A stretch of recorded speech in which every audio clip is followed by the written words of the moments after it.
சோமாசா செய்யறதுக்கு ஒரு 200 கிராம் மைதா மாவு எடுத்துருங்க. நீங்க உங்களுக்கு தேவையான அளவுக்கு எடுத்துக்கோங்க.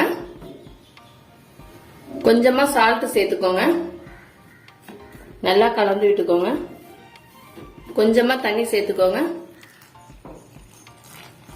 கொஞ்சம் கொஞ்சமா தண்ணி சேர்த்து நல்லா மாவை சாஃப்டா பிணைஞ்சுக்கோங்க. நீங்க மைதா மாவோட ஒரு ஸ்பூன் ரவா சேர்த்து பிணைஞ்சு செஞ்சாலும் சோமாசா நல்லா வரும். மாவோட 2 ஸ்பூன் ஆயில் சேர்த்துக்கோங்க. ஒரு 1/4 மணி நேரத்துக்கு மாவை நல்லா சாஃப்டா பிணைஞ்சுக்கோங்க.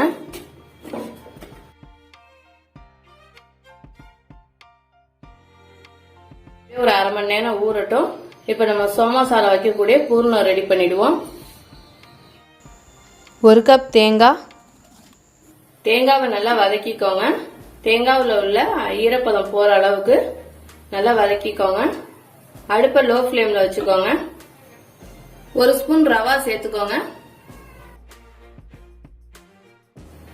1 கப் பொட்டுக்கடலை மாவு சேர்த்துக்கோங்க.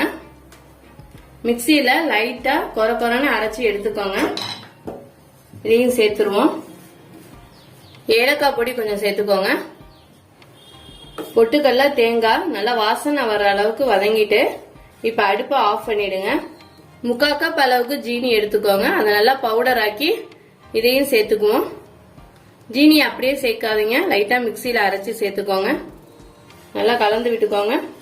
1 கப் பொட்டுக்கடலை 1 கப் தேங்காவுக்கு நான் 3/4 கப் ஜீனி சேர்த்துருங்க. கரெக்டா இருக்கும். ஜீனி சேர்க்கும் போது அடுப்பை ஆஃப் பண்ணிட்டு சேருங்க.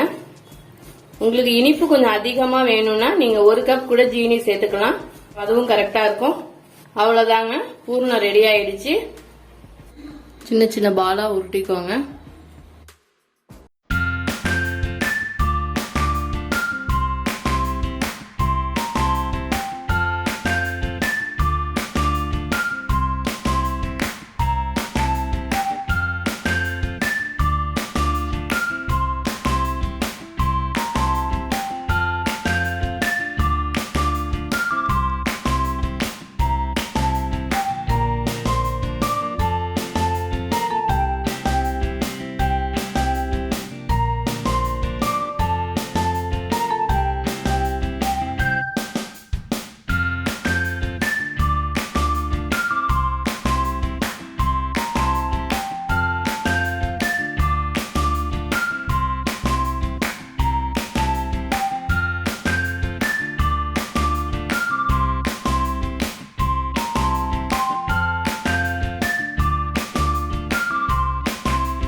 அவ்வளவுதாங்க, சோமாசா தேய்ச்சாச்சு. இப்போ எண்ணெயில போட்டு எடுக்க வேண்டியதுதான். நான் சின்ன சின்னதாக தான் இன்னைக்கு சோமாசா தேய்ச்சிருக்கேன். அப்போதான் நம்ம எண்ணெயில போட்டு எடுக்கும் போது நல்லா இருக்கும், நல்லா சீக்கிரமா வெந்து வரும். அதுக்காக தான் எண்ணெய் நல்லா காஞ்சிட்டு இப்போ நம்ம சோமாசாவை போட்டுருவோம்.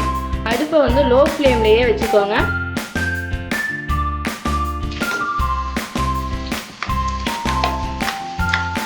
சோமாசா போட்டது இந்த மாதிரி உப்பிட்டு வரும்.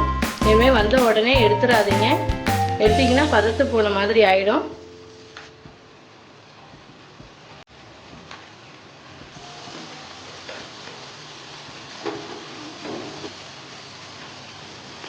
எடுத்துடலாம். நல்லா இந்த அளவுக்கு ரோஸ்டா வந்தவங்களுக்கே எடுங்க.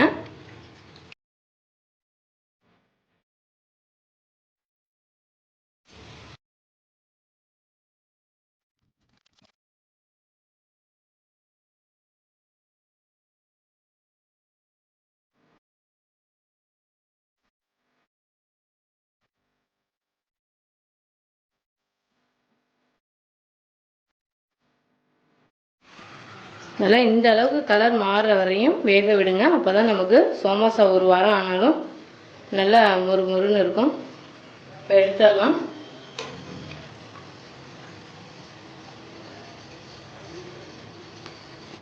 அவ்வளோதாங்க, சோமாசா ரெடி ஆயிடுச்சு. கண்டிப்பாக இந்த ரெசிபியை செஞ்சு பாருங்கள். Thank you friends.